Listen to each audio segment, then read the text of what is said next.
non paix à son âme. voilà kooku dafa demoon si meeting Kaolack nee leen sàcc naa xaalis bu bëri.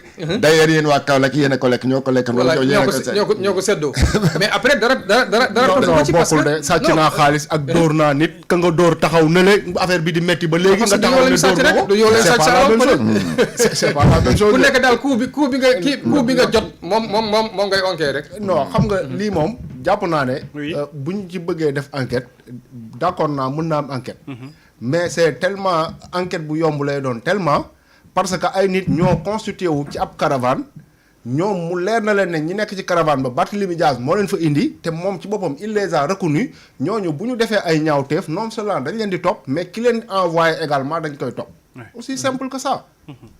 Ibrahima pourvu que la justice fasse son travail. ah non justice mënul ñàkk def son travail parce que changement la ñu wax justice buy def son travail. amul benn parparloo nag mais muy def son travail. sinon fayantu mooy am. bu nekkee justice liggéeyul. mais fayantoo mooy am parce que man bu ñu ma dóoree. fayuwuma c'est parce que dama xalaat ne su ma demee. ci justice dinañ ma fajal sama mer. ça commence bien je disais que sànq y a eu 81 arrestations. oui Ibrahima vas-y. mais ana ñiy dénoncer man chaque jour. société civile anamu. les droits de l'homme anañu. da nga leen dégg boobu ba léegi. ils sont prompts à réagir.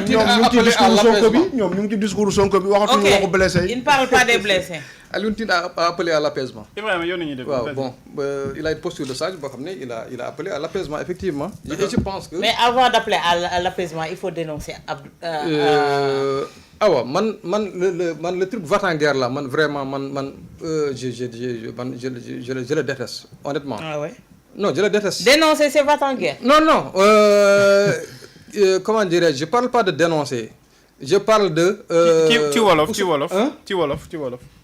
kii lii moo xew lii lañ ko war a def en dehors de toutes les procédures de toutes les règles de droit affaire yooyu man c'est ça que. non c'est pas ce qu'on a dit. défendre ko fii kenn défendre ko sur ce non awa sànq j'ai écouté ton discours quand tu parlais de comment dirais-je. Comment il s'appelle waay de sànq mooy bi ngay wax Ousmane Sonko a fait élire comment il s'appelle encore Bassirou Diomaye Faye en 10 jours alors que Bassirou Diomaye Faye en 10 c'est Bassirou qui l'a dit. waaw j'ai répété textuellement ce que Bassirou a dit. non xaaral rek je t'ai bien écouté tu as dit que moom il a dit que en 10 ans non il se donne 10 ans pour élire. Ibrahima sinon en 10 ans. non c'est Bassirou Diomaye moo toog ne. nañu avancer Ibrahima. Bassirou Diomaye moo toog ne. discours am bi. il a fait 10 ans pour élire Ousmane Sonko. waaw arrivé wu ko. en 10 jours Ousmane Sonko l'a élu. waaw c'est lui qui l'a dit. C'est ce que j'ai répété textuellement. Et léegi après ce que tu en avais tiré c'est quoi la conséquence que tu en avais tiré. c'est non dama ne. Bassirou prenne déedéet waxuma que Bassirou bañ a kii montrant que qu'il est là parce que simplement les Sénégalais ont voulu qu'il soit là. J'ai pas compris. Les Sénégalais ont voulu qu'il soit là kay. alors ñu delluwaat ci Ousmane Sonko. ak discours bi li ma laajoon Georges Nesta laa laaj un premier ministre fut-il lu mu tudd tête de liste quand même bu la joxee alerte bu ñuy nangu yëpp ay tête de liste ak yooyu bu ñu fàtte ni quand même c'est le premier ministre et il demeure le premier ministre bu la joxee alerte sa responsabilité mooy nga jël ko au sérieux. Non quel que soit son rang. Oui.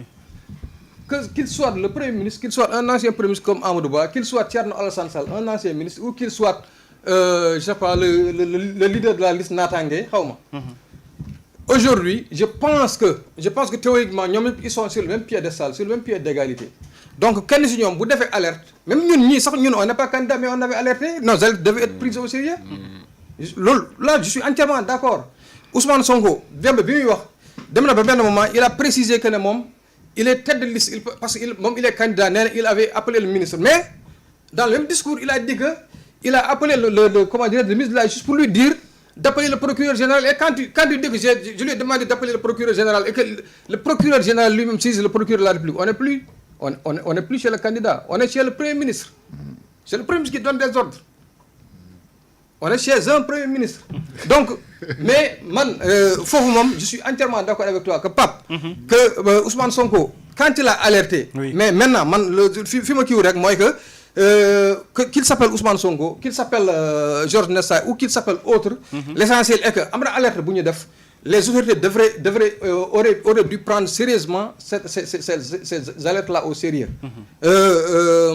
D'autant que yamul rek ci ay kii verbal, ce n'est pas que des menaces verbales. Oui. Il y a eu des actes. Dans ma première intervention, j'ai parlé des actes de trucs, comment dirais-je, de part et d'autre. Aussi bien de l'opposition que du pouvoir. Donc loolu dañ ko war a prendre au sérieux mu dem Koungheul y a une dame boo xam ne qui a xaw ma lan caillassé ou provoqué benn kii. mujjul fenn on a pris 2 commissaires de police peut-être qui on va dire que peut-être que ils ont failli à la responsabilité on les a mutés mais ba léegi ni les principaux responsables ils n'ont pas de donc loolu tout cela réuni mooy indi lii donc ce qui fait que man je suis pas du tout surpris lii xew nii aw ma ci benn surprise c'est parce que c'est quelque chose qu'on voyait venir.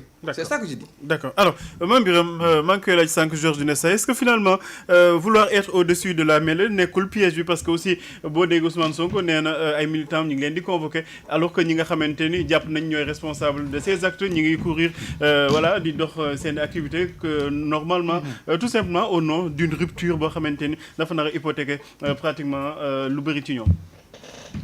waaw xam nga man déjà sax defoon naa alerte boobu bu yàgg doon wax ne nañu éviter les pièges de la rupture boobu c'était surtout bi nga xamante ne ni le général Kandé affecté woon nañu ko non bien avant mais boobu gënoon naa ci appesantir pour expliquer comme quoi que ce n'est pas. bu ma juumul Mame Birame mooy ba ñu jàppee kii Suzanne Camara.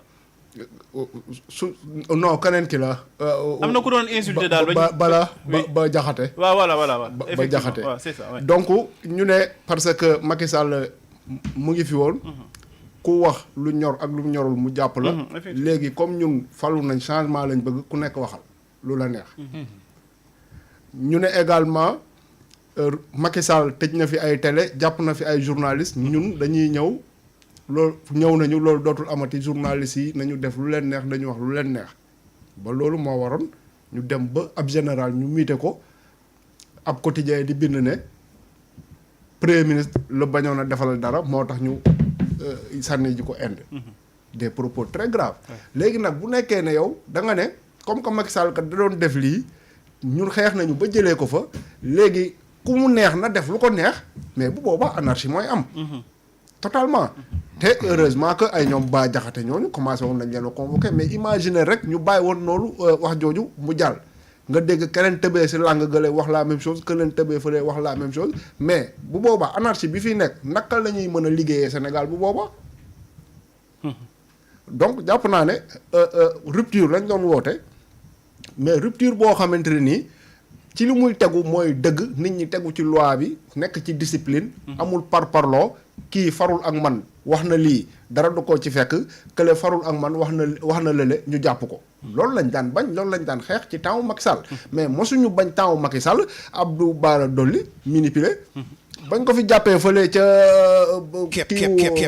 yeewu askan wi ba muy wax Macky Sall daa bëgg suuf mais ba mu ñëwee pencoo dama ne lu mu wax tegu ko fenn lu mu wax ñun dañoo ànduñu ak Macky Sall nu muy gouverner mais kenn mosul dégg ñu yëkkati wax yu ñaaw yooyu di ko teg ci kawam ba booba la ma bloqué sax yaakaar naa donc pour dire que nit ñi mën nañu opposé wu mais il ne doit pas être question ñuy yëkkati yenn wax yi man dégg naa fi ci benn kii boo xamante nii mais duma ko répéter sax mais wax yu ñaaw yoo xamante ni buñ la nee lii ci ab rajo lañ koy yëkkati di ko wax wala ci ab chaîne YouTube ay milliers de Sénégalais di ko dégg mais da nga naan on est dans quel pays anarchie boobu wax dëgg yàlla kenn woote wu ko te xam naa ne bu naree continuer mais ñu bëri dinañu décourager ci Sénégal parce que jàppoon nañ ne changement am na nit ñi nañ tegu ci fulla ak fayda liggéey dëkk bi ak défi yi ñuy xaar yëpp da ngay dégg ay Chine ñu naan la créé nañ ay île artificielle Sénégal puso sax mënuñu koo defar xëy suba ba ngoon jot di wax ak palabre rek Georges Nesta même question bi la pratiquement.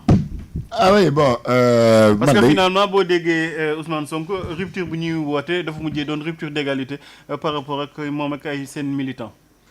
non rupture moom rupture bi quelle que soit la rupture. sécurité waru si bokk.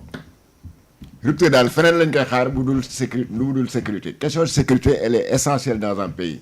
donc képp koo xam ne yaa ngi bëgg a nasaxal la sécurité d'un pays mais dañ soit par le verbe maanaam dañ ko wax da nga wax joo xam ne ça fragilise la sécurité du pays wala nga jëf ko da nga war a wuy ji yoon loolu moom rupture amu si. loolu kenn du ko caaxaane. lu ñu mën a wax rupture mooy lan. mooy ma ne par exemple am na propos yoo xam ne comme par exemple xëy ma ne voilà damay tëj tel journal wala damay tëj telle télévision parce que dañ ma contre loolu yaakaar naa war nañ ko mën a dépasser xëy di tëj ay rajo comme dans une dictature boo xam ne ça loolu moom vraiment mën nañ ko dépasser mais képp koo xam ne li ngay wax wala li ngay jëfee teguwul ci politique parce que politique aussi a ses limites politique ça ne veut pas dire que lu ma neex wax lu ma neex def sans aucune preuve. Parce que nous avons c'est comment on appelle démocratie, la liberté d'expression. Mais la liberté d'expression ne veut pas dire aussi de voir le ramener c'est une voilà moi c'est preuve. Demain wax ni rek parce que je veux dama bëgg blesser Mame Birame wala voilà parce que xamna que ne man légui yére opposant la sol et su ma solee yére opposant ça me permet de tout dire mais loolu c'est pas normal. Loolu tax ma ne rupture peut-être mën nga accentuer foofu mais képp koo xam ne parce que on n'est pas dans une anarchie aussi. La démocratie ne signifie pas anarchie ou elle ne signifie pas par exemple que voilà chacun se promène avec une licence de tout dire tout faire sans preuve et tegoo ko fenn lu dul dama nekk opposant. Excuse-moi xam nga da ngay gis gars yi c'était tellement devenu dangereux que c'était genre ou challenge. J'ai été le premier opposant à être convoqué par la police. J'ai été le premier bon effectivement ñooñu loolu lañ si doon wut. Mais parfois c'était comme autoglorification boobu lan lañ si mën a jëlee donc si on laissait passer ces propos là. mais du xamoo fan la ñu mën a jëmee. ñu tëj ak yow Awa Diop Ndiaye si l'état est fort il nous écrase si les faibles nous périssons Paul Valéry ko waxoon mais mi ngi mel ni am na dëgg surtout nag bu nekkee dafa faible. voilà moo tax xam nga boobu ba léegi dama la naan un état doit être fort. Un état doit être fort. Pas Matar tey dérive yi ñuy assister fi mu nekk nii. dañ ci war a jukk. Georges mi ngi koy wax te boobu ba léegi ñu ngi koy wax. Au nom de la démocratie rek on va laisser tout. mënut a justifier lu ne. ki toog ci plateau YouTube. taxaw naan état bi day posone opposition bi. di évoquer ay dëkk jàmbur. kooku créé wul benn problème boo xamante ne mënu fi créer benn incident diplomatique bu extraordinaire. Et on laisse faire bàyyi ko noonu mu toog di wax dara du ko ci toog et ñaata nit tey ñoo fi toog Pa Matar di wax lu leen neex. tey jii ñooñu suñu leen jàppee tëb tey une certaine société civile cug daw naan non waruñu leen jàpp waruñu ki bi ñu ko commencé avec les Ahmed Suzanne Camara. ñoom Bah Diakhaté ak yi ni mel. ruée bi ñu dégg pour lan la woon mais c'était ça devait servir de leçon Pa Matar. Mais hélas tey jii. gisuñu loo xamante ne gis nga affaire nervi yooyu. bu fekkee ne 2021 li fi xew yëpp nervi yi li ñu doon def. on avait sanctionné. tey benn nervi du sañaat taxaw sax naan. mi ngi absence de sanction nag lii lay indi. effectivement Ibrahima Anne maa ngi lay jaajëfal di la jox rendez-vous kañ da ngay ñëw suba. non dans une semaine incha allah. waaw pourtant mun nga ñëw suba de. mun nga ñëw suba xañ nga ko de. suba dafa am engagement après midi.